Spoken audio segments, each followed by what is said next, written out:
तो स्टूडेंट्स अब हम सॉल्व कर रहे हैं अपनी एक्सरसाइज जो कि क्या है 14.3 कोऑर्डिनेट ज्योमेट्री बुक है हमारी आर डी शर्मा। उसका क्वेश्चन नंबर 18 और 19 को आज हम सॉल्व करेंगे। पहले समझते हैं क्वेश्चन नंबर 18 को। तो स्टूडेंट क्वेश्चन नंबर 18 में क्या है, पहले क्वेश्चन को पढ़ लेते हैं। Find the length of the median of a triangle those vertex are. तो यानी कि स्टूडेंट्स हमें यहां पर क्या है, एक ट्राइंगल दिया हुआ है और उसके वर्टेक्स हमें गिवन है। हमें उसके जो मीडियन है, इट मींस उसके मिडिल पॉइंट हैं, उनकी लेंथ जो है वो हमें फाइंड आउट करनी है। तो सबसे पहले एक रफली डायग्राम ड्रॉ कर लेता हूं मैं। रफली क्या, पेयरली हो जाएगा। देखिए ये रहा एक हमारा ट्राइंगल, ठीक है, ये दिखाई दे रहा है आपको। इस ट्राइंगल का नाम दे लेते हैं ए, बी और सी। ये एक हमारा ट्राइंगल हो गया, ठीक है।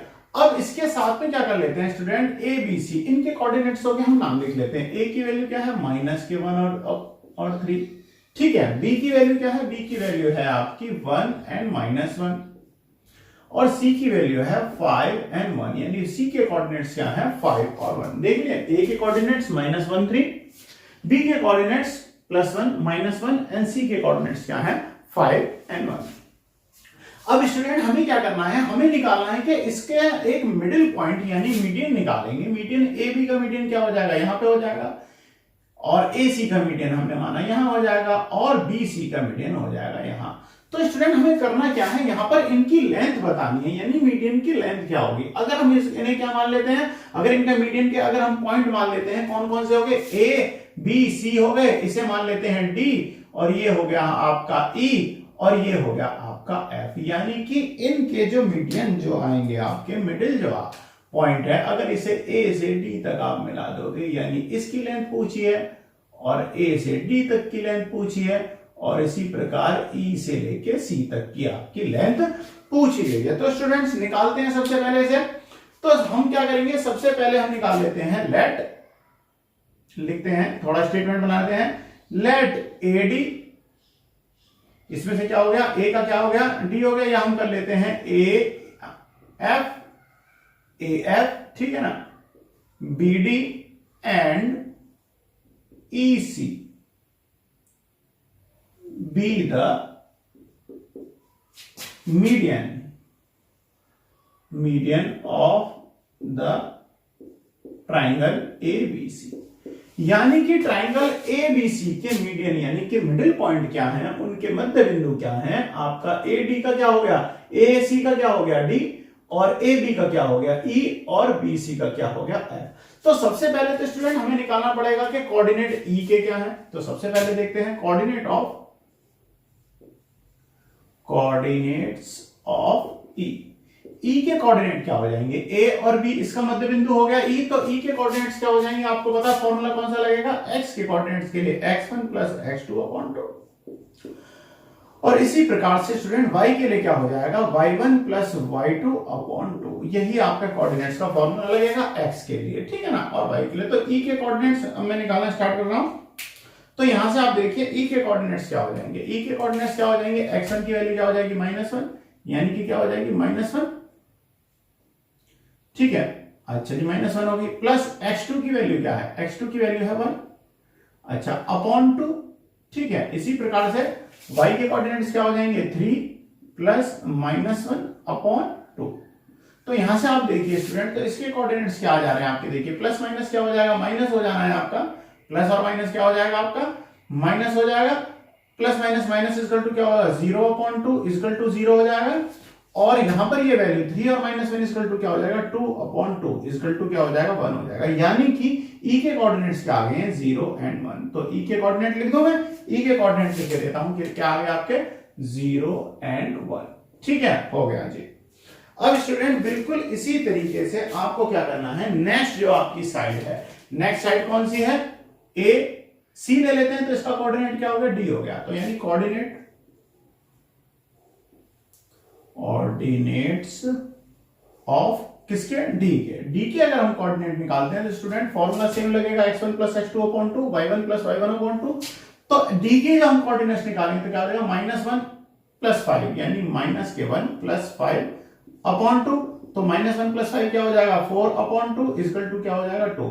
तो x के कोऑर्डिनेट क्या बन गए 2, अच्छा, अब y के कोऑर्डिनेट्स निकालने के लिए क्या हो जाएगा, y के लिए अगर आप कोऑर्डिनेट्स इसके निकालोगे तो 3 + 1/2 = 4/2 = क्या हो जाएगा 2। तो देखिए y के भी जो आपके जो कोऑर्डिनेट्स हैं यानी d के कोऑर्डिनेट्स क्या हो गए 2 और 2, ठीक है ना। तो हमने अपने d के कोऑर्डिनेट निकाल लिए, बिल्कुल ठीक है। अब हम f के कोऑर्डिनेट निकालते हैं। तो कोऑर्डिनेट्स ऑफ f के निकालोगे तो भी स्टूडेंट वही आएंगे, यानी 1 + 5/2 x के कोऑर्डिनेट हो गए यानी कि 6/2 = 3। तो इसके कोऑर्डिनेट कितने आ गए 3। अब y के कोऑर्डिनेट निकाल लेता हूं मैं।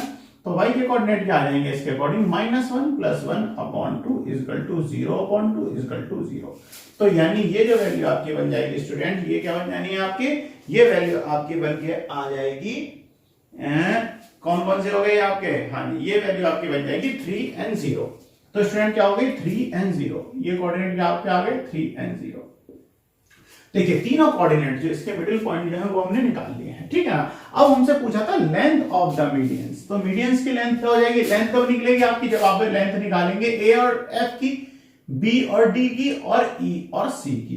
तो स्टूडेंट सबसे पहले लेंथ निकालते हैं हम। तो इसके बाद में सेकंड जो हमारा स्टेप है वो क्या है, लेंथ निकालना, यानी कि लेंथ ऑफ किसकी लेंथ निकालना है, पहले मैं निकाल देता हूं ए और एफ की, ए एफ क्योंकि यही इसका मीडियन है यानी मिडिल पॉइंट है। इसकी यहां से लेके यहां तक की दूरी क्या हो जाएगी। अब आपको दो बिंदुओं के बीच की दूरी का ही फॉर्मूला अप्लाई करना है। तो वो क्या होता है आपका x2 - x1 यानी कि 3x2 - x1 की वैल्यू क्या है 1 है, यही है ना स्टूडेंट्स। देखियो हमने ये क्या है x2 - x1, ठीक है, का होल स्क्वायर प्लस y2 की वैल्यू क्या है 0 है, माइनस y1 की वैल्यू क्या है 3, इसका होल स्क्वायर, ठीक है जी। निकालते हैं तो देखिए 3 माइनस माइनस क्या हो जाएगा 1 हो जाएगा। तो 3 + 1 = क्या हो जाएगा 4, 4 का स्क्वायर और प्लस 3 का स्क्वायर। तो स्टूडेंट देखिए 4 का स्क्वायर क्या है 16 प्लस 3 का स्क्वायर क्या है 9। तो दोनों को आप ऐड कर दोगे तो 16 + 9 = क्या हो जाएगा √25 और ये वैल्यू बन के आ गई आपकी 5। तो यानी लेंथ ए एफ की लेंथ कितनी आ गई आपकी, मिडिल की जो फर्स्ट जो आपका मिडिल है उसकी लेंथ कितनी आ गई है 5। तो पहला आंसर हमारा आ चुका है। सेकंड को निकालते हैं। सेकंड में क्या हो जाएगा, लेंथ ऑफ सेकंड मिडिल क्या है आपका BD। अब स्टूडेंट BD की लेंथ निकाल लीजिए। BD की भी लेंथ सेम फॉर्मूले से निकलेगी। BD की क्या हो जाएगी x2 - x1 यानी कि 2 - 1 का whole square plus y2 minus और माइनस के -1 का होल स्क्वायर। तो स्टूडेंट क्या हो जाएगा 2 का स्क्वायर क्या हो जाएगा 2 - 1 = 1 हो जाएगा। 1 का स्क्वायर तो आपको पता है 1 ही होगा। प्लस देखिए माइनस माइनस क्या हो जाएगा प्लस, तो 2 + 1 = क्या हो जाएगा 3 का स्क्वायर। 1 का स्क्वायर 1, 3 का स्क्वायर 9। तो 1 + 9 = क्या हो जाएगा 10, यानी 1 + 9 = क्या हो जाएगा √10। तो स्टूडेंट नेक्स्ट जो आपकी लेंथ जो आई है किसकी BD की लेंथ कितनी आ गई है √10। ध्यान दीजिए स्टूडेंट फर्स्ट जो मिडिल है उसकी लेंथ यानी AF की क्या आई है 5 और सेकंड जो है BD की लेंथ क्या है आपकी √10। दो आपके आंसर आ गए हैं। थर्ड आंसर निकालते हैं, यानी लेंथ ऑफ थर्ड कौन सी साइड रहेगी, ये भी हो गई ये भी हो गई CE। कौन सी हो गई CE। अब CE की भी निकाल लीजिए जब इतना निकाल लिया। तो CE की भी क्या हो जाएगी x2 - x1 यानी कि 5 - 0 का होल स्क्वायर, ठीक है जी। सेकंड क्या है 1 - 1 = 0 यानी y2 की y की वैल्यू क्या है 1 है और y1 की वैल्यू भी 1 है। कोइंसिडेंस है ये हमारा क्वेश्चन का। अब देखिए आप 5 - 0 = क्या हो जाएगा 5 ही हो जाएगा। तो 5 का स्क्वायर करोगे 5 और प्लस 1 - 1 = 0, 0 का स्क्वायर करोगे 0 ही आ जाएगा। तो इट मींस स्टूडेंट 5 का स्क्वायर करा तो कितना आ गया 25 और 25 का स्क्वायर करोगे तो 5। तो स्टूडेंट तीनों जो आपके मिडिल पॉइंट जो आपके आए हैं मीडियन जो आए हैं उनकी लेंथ कितनी आ गई 5 √10 और 5। तो स्टूडेंट क्वेश्चन नंबर 18 आपका कंप्लीट है। अब हम क्वेश्चन नंबर 19 को सॉल्व करते हैं और मैं बोर्ड को रब करता हूं, जब तक आप इसे नोट कर लीजिए, स्क्रीनशॉट ले लीजिए, आप इजीली इसे बाद में नोट कर लीजिएगा, मैंने आपको समझा दिया। अब करते हैं हम क्वेश्चन नंबर 19। हम क्वेश्चन नंबर 19 को सॉल्व कर रहे हैं। क्वेश्चन नंबर 19 में क्या है 3 वर्टिस ऑफ द पैरेललोग्राम। तो सबसे पहले हमें ध्यान दें, हमें एक पैरेललोग्राम बनाना है। पैरेललोग्राम बना लेते हैं, ड्रॉ कर लेते हैं पैरेललोग्राम, ठीक है। रफली डायग्राम एक हमने ड्रॉ कर लिया। एक ये पैरेललोग्राम है जिसके हमें 3 जो है वो वर्टेक्स हमारे लिए गिवन है, यानी कि पहला मान लेते हैं हम क्या है ये फर्स्ट है हमारा ए, और फिर हमें बी भी पता है, सी भी पता है, और डी हमें पता नहीं है, ठीक है ना। थर्ड जो है वो हमें पता नहीं है, वो हमें निकालना, ठीक है ना। फोर्थ वर्टेक्स हमें फाइंड आउट करना है। The three vertex of the parallelogram are, तो फर्स्ट जो हमें कोऑर्डिनेट्स दिए हुए हैं, ए के कोऑर्डिनेट्स क्या है, a प्लस बी, ये तो हो गया x, और y के कोऑर्डिनेट्स क्या है, a माइनस बी, यानी a के टोटल मिला के ये x की वैल्यू है स्टूडेंट, ये y की वैल्यू है, ठीक है। अब b के निर्देशांकों पे चलते हैं। b के कोऑर्डिनेट्स क्या है, 2a प्लस बी, और दिया है 2a माइनस बी, ठीक है। b के निर्देशांक हो गए। c के निर्देशांक क्या है हमारे, c के कोऑर्डिनेट्स क्या है, a माइनस बी और a प्लस बी। अच्छा, फोर्थ के जो है, फोर्थ कोऑर्डिनेट्स हमें फाइंड आउट करना है, तो हम मान लेते हैं x और y है, ठीक है ना। तो फोर्थ हमारे कोऑर्डिनेट्स क्या हैं, जो अननोन जो है हमारे, जो हमें फोर्थ कोऑर्डिनेट जो है फाइंड जो हमें करना है, उसे हम मान लेते हैं x और y। तो स्टूडेंट क्वेश्चन को स्टार्ट करते हैं।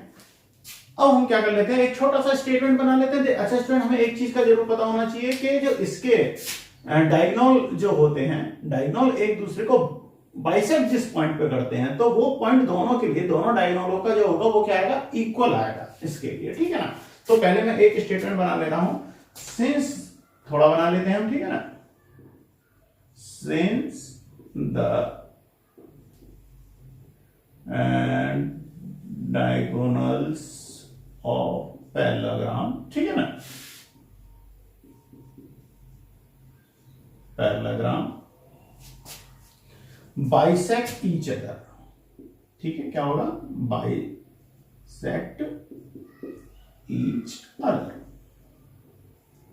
तो ये क्या करेंगे, एक दूसरे को बाइसेक्ट करेंगे, ठीक है ना, बाइसेक्ट ईच अदर। तो अगर ये एक दूसरे को कट करेंगे, तो आप यहां से ध्यान दीजिए, ये डायगोनल आ जाएगा, ये इस टाइप से ये आ जाएगा, और ये एक दूसरे को इस पॉइंट पर क्या करेंगे, ये कट कर लेंगे, ठीक है ना। तो ये जो यहां से ऐसे कट करेंगे एक दूसरे को, तो स्टूडेंट ये यहां से एक दूसरे को बराबर एक पॉइंट पर ये कट करेंगे। तो यहां से जब ये बराबर इसे पॉइंट पर कर रहे हैं कट, तो स्टूडेंट्स ये जो बीच का पॉइंट है, हम बीच के पॉइंट को मान लेते हैं डी, नहीं डी तो हम मान चुके हैं, इसे क्या मान लेते हैं ई। तो स्टूडेंट यहां से इनका जो बाइसेक्ट करने का जो पॉइंट आएगा, ये दोनों का क्या आ जाएगा, दोनों डायगोनल एक दूसरे को एकदम बराबर बाइसेक्ट करेंगे। तो स्टूडेंट यहां से क्या हो जाएगा, इसलिए हम एक स्टेटमेंट लिख सकते हैं, coordinate of the mid point of AC is equal to coordinates of the midpoint, second क्या है डायगोनल, BD, यानी AC और BD जो है, ये दोनों के जो मिड पॉइंट होंगे वो बराबर आएंगे। तो आपको पता है मिड पॉइंट का फॉर्मूला क्या होता है, x इक्वल टू क्या होता है, x1 प्लस x2 अपॉन 2। अच्छा, y के लिए क्या होता है, y1 प्लस y2 अपॉन 2, यही होता है। तो निकालते हैं। तो सबसे पहले x के लिए अगर आप निकालते हो, तो x1 प्लस x2, यानी a और c का अगर हम मिडिल पॉइंट निकालेंगे, तो x1 की वैल्यू क्या है, a plus b, plus b1 की वैल्यू क्या है, यानी कि सॉरी x1 की वैल्यू थी, x2 की वैल्यू क्या है, a minus c upon 2। First आ गया आपका दोनों के मिडिल पॉइंट। और इसी तरीके से y के अगर आप मिडिल पॉइंट निकालते हो, तो क्या आ जाएगा, a minus B plus A plus B upon 2। समझ आ गया, इक्वल टू, ये तो देखो दोनों केस क्या आ गए, इक्वल टू, तो बी डी के जो आपके मिडिल पॉइंट है वो क्या हो जाएंगे, वो हो जाएंगे आपके बी की वैल्यू, यानी कि 2a प्लस बी और प्लस के x। ध्यान दीजिए ये कैसे हुआ, x2 प्लस x1 की वैल्यू तो यहां पर x है, तो x2 या x1 की वैल्यू जो हो जाएगी, दोनों x की वैल्यू को जोड़ देते हैं, 2a प्लस बी और प्लस x अपॉन 2। अच्छा, y के लिए क्या हो जाएंगी, सेम इसी तरीके से 2a माइनस बी और प्लस के y अपॉन 2। समझ में आ गई। अब क्या करेंगे स्टूडेंट, हम इन दोनों को, x की ये दोनों वैल्यू है हमारी, इन दोनों को बराबर ले लेंगे। यानी कि सबसे पहले एक काम करते हैं, देखो b से तो b कैंसिल हो रहा है, तो ये कितना आ गया, 2a plus a equal to 2a upon 2, equal to यहां पर आ जाइए, 2a plus b upon x upon 2, 2 से 2 कैंसिल। समझ आ गया। अब देखिए यहां से स्टूडेंट 2a से 2a भी कैंसिल हो गया। अब हमारे पास जो रह गया है b plus x equal to 0 या x equal to minus b। तो x की जो हमारा जो x की वैल्यू है वो क्या आ गई है माइनस के बी। तो नोट कर लें, कर लेते हैं। तो ये कौन सी होगी माइनस के बी। ठीक है, अब y की वैल्यू निकालते हैं। तो y के लिए ये y का मिडिल पॉइंट था, इन दोनों को बराबर ले लेते हैं, इन्हें भी ले लेते हैं। तो कितना हो गया a माइनस बी प्लस के a plus B upon 2 is equal to 2a minus B plus y upon 2। 2 से 2 कैंसिल, प्लस के बी से माइनस का बी भी कैंसिल हो गया। a और a कितने हो गए student 2a is equal to 2a minus के बी प्लस वाई। ठीक है ना, 2a से 2a कैंसिल, तो minus B plus y is equal to 0, y is equal to drop करोगे, इसकी साइड चेंज हो जाएगी, तो जो माइनस की वैल्यू होती है वो ऑलवेज क्या हो जाती है प्लस में हो जाती है, यानी y की वैल्यू क्या आ गई प्लस के बी। यानी कि कोऑर्डिनेट फोर्थ वर्टेक्स डी की वैल्यू क्या हो गई आपकी b and b, sorry first जो है x की वैल्यू वो माइनस बी है और बी। तो स्टूडेंट क्वेश्चन नंबर 19 जो है वो भी हमारा कंप्लीट है। तो हमने इस वीडियो के अंदर एक्सरसाइज 14.3 का क्वेश्चन नंबर 18 और क्वेश्चन नंबर 19 को कंप्लीट किया है। नेक्स्ट वीडियो में हम नेक्स्ट क्वेश्चनों के साथ मिलेंगे।